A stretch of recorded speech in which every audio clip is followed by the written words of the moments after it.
Ninja Gaiden 2 Black Remastered came out in January of 2025. Released on most platforms. Got it over on Sony, we do have it on Steam. This is the Game Pass version, and as with Sniper Elite Rebellion, I may well be looking at this again on PlayStation 5. This runs on Unreal Engine 5. My name is CouchCube, and I'm a huge fan of Team Ninja. They actually celebrated the 8th anniversary of the Nier games. Nier 1 came out 8 years ago, can you believe that? And there is some DNA of that game in here. This is a pure hack and slash. You play as Ryu Hayabusa, one of the most badass ninja names out there. People are saying that this is the sort of precursor, the sort of seed of some of the Souls games that we see today. There is a certain amount of truth in that. This does feel a bit more like Bayonetta. There is no focus button, that'll all be explained. This is one of the more crazy remasters I've ever played.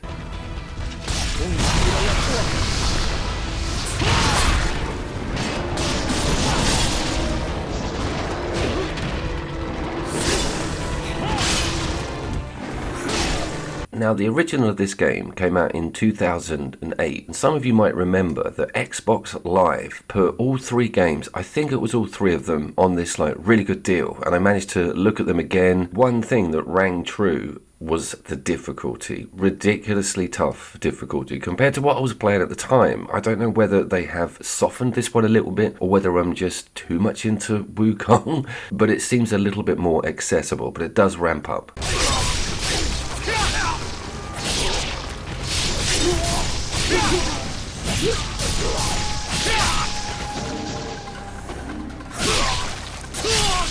I think the first thing you're going to be noticing, if you haven't clapped eyes on this game properly, or this remaster before, is the level of blood and gore and limb amputation and beheadings. It's unreal, no pun, in that new engine. This is probably the goriest hack and slash game I currently have on my system. It's glorious.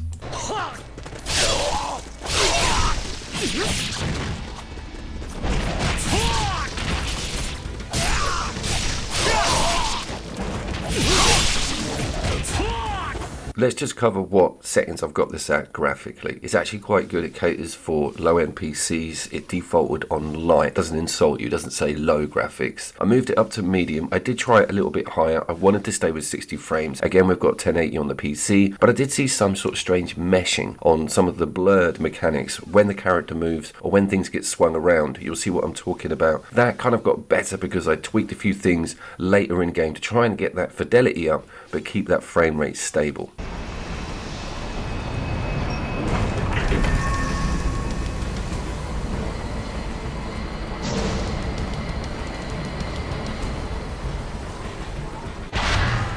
This game does come with ray tracing, and it is advertised at running at 120 frames per second. So if you've got the equipment, go for it and have a good look at that. That is why I want to roll this review out again on the PlayStation 5, because I really want to see it going all bells and whistles graphically. But for what I've got on my mid-range PC and Game Pass day one, this game retails at £40. I think that's not a bad deal.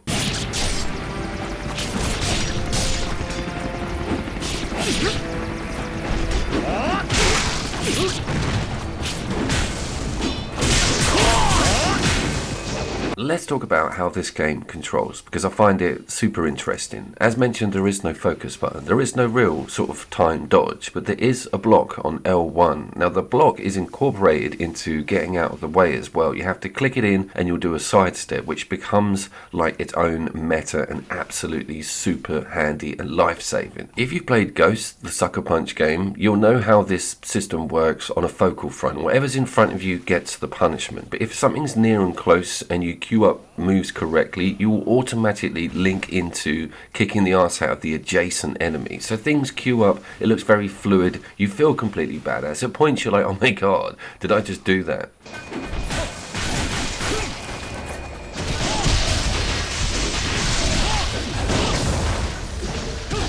If you are into the Nier games or have played any of sort of Team Ninja's older material, you'll know that they're hell-bent on really cool, yokai crazy, hideous, insectoid monster creatures everywhere, and this one pushes them around chapter 3, but once it all starts happening, you see some green blood flying and you're genuinely interested in what monstrosity you're going to be kicking the crap out of next. Things really start hotting up.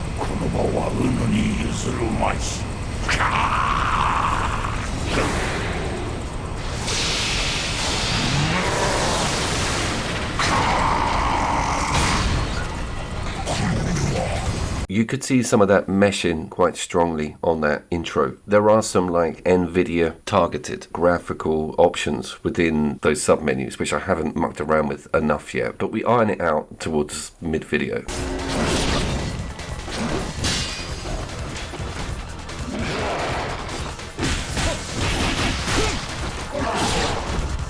This guy sort of teaches you the art of the dodge. Getting out of the way is kind of one of your main sort of methods of escape. However, you can come back from a block with the time to parry. It's difficult to see because the flurry of shots that come towards you, I found it quite hard to proactively plan for something like that.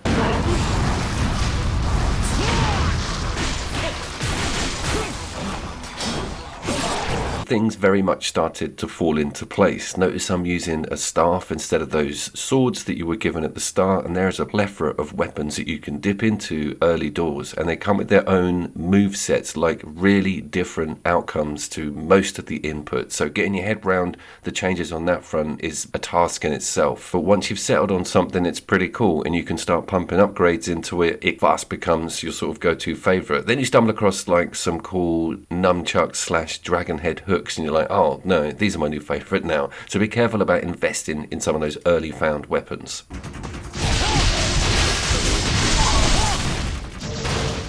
You soon get the chance to have a look outside and see the game in actual daylight, and it is blissful, extremely colourful. That blood is so vivid. The last time I saw this much gore was in RoboCop 1. I do want to say that Team Ninja have kind of stuck to their guns quite a lot on the blood and guts front. The Rise of the Ronin has got some unbelievable stuff going down in it. That and Stellar Blade could have been two of the most overlooked games of last year. Absolutely loved both of them. I will link my reviews. Also, Wu Long, not to be confused with Wu Kong, was another game that slipped past the radar of a lot of third-person ARPG and Souls-like lovers. All really strong video games. Reviewed by myself, and we'll link to all of them.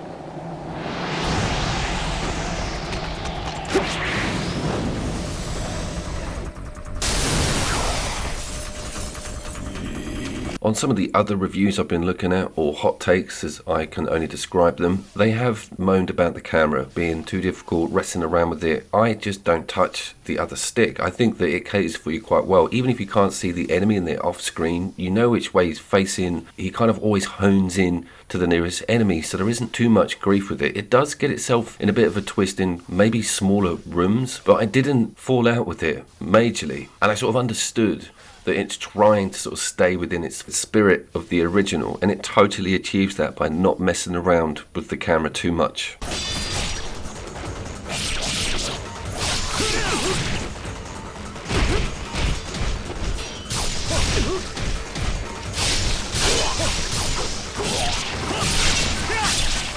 There is a camera reset button on RB, and this is quite handy for range. The range is a strange thing. You've got an auto aim on it. You can also just let rip with it, and it kind of will just hit whatever you're looking at the time. They're more disruptive than they are damage dealing, but flyers are really annoying and they need dealing with immediately. You also have on the B button like a flurry of ninja stars, which staggers the enemy you constantly forget to use, and it is quite an important aspect to keeping a combo going. That's another thing, as you start realizing that you are being combo watched, and getting those double figures is pretty important. The blood on these stairs, good lord.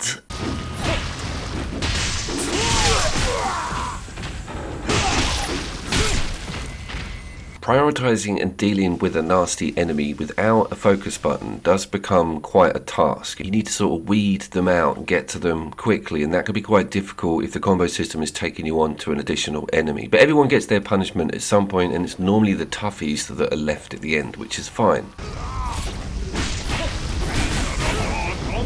I think you guys have seen enough of this for me to safely say this remake is absolutely excellent and really needed as well. 2008 was a damned long time ago, and a lot of things have moved around in the industry. Having a thoroughbred classic like this get pushed out on Unreal 5 is something I think we all deserved.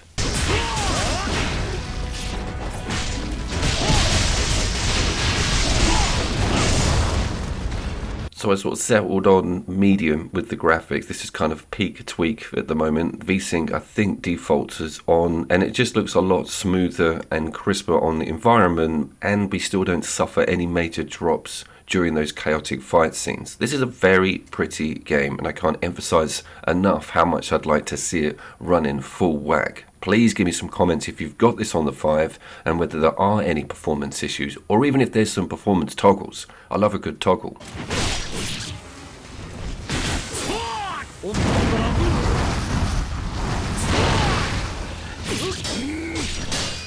This dude is another step up on the old difficulty. You're in a confined room and you do have to have your head around that dodge system and technically the parry and getting in the air and getting out the way, even using the walls to a certain extent. It's a very hectic fight and it's nice to be able to have a bit of pushback. I think this is like chapter 4.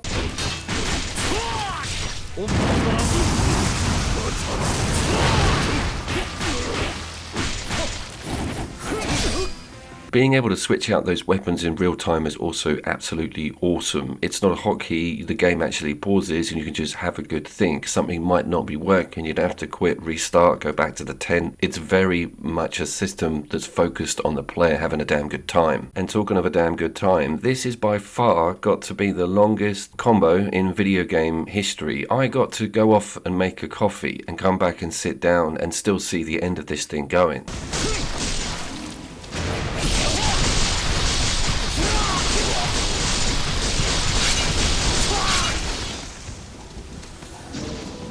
It's also got some hot girls in it. It's got what in it, Coop? Yep, scantily clad women being badass with normal jawlines. Stop it. Oh, 竜の忍者をと思ったが、巫女の方がかかったが。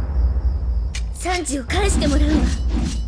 The cinematic cutscene rework is also not bad at all, and there's quite a lot of it in this game. It's got one of the more complicated lore and timelines. We're in Tokyo, right? But it's a different universe, and it's the future Tokyo. I didn't want to try and wrap my head around all of that, but I did just enjoy the characters, crazy looking people, and monsters.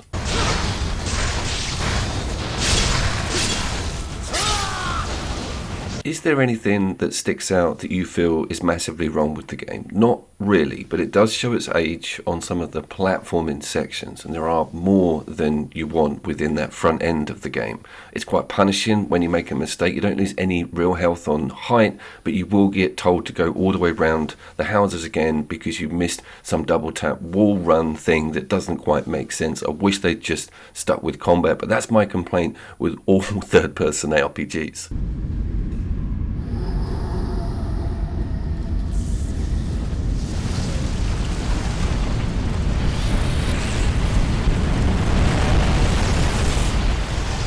I cannot shout and scream enough about how good Rise of the Ronin is, and if you're just into Team Ninja Gaiden games, and you're like, I don't even care about what Team Ninja are doing nowadays, you are missing out hugely. That also goes for Nier 1 and 2, and Wu Long. There's a lot of good gamery there.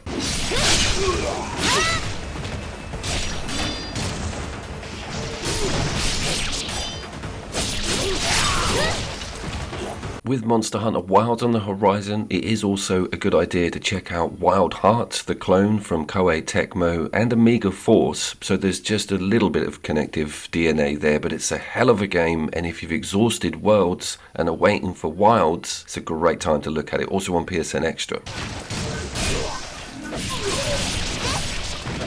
Schedule-wise, I may well have a Lords of the Fallen patch 1.7 video coming up because yes, they are still piling in the content and that game is pucker on the PlayStation 5. That may well be in the thumbnail. I was Couch Coop. Thank you for giving me 15 minutes and Team Ninja's Ninja Gaiden 2 Black Remastered a watch. We'll see you down there.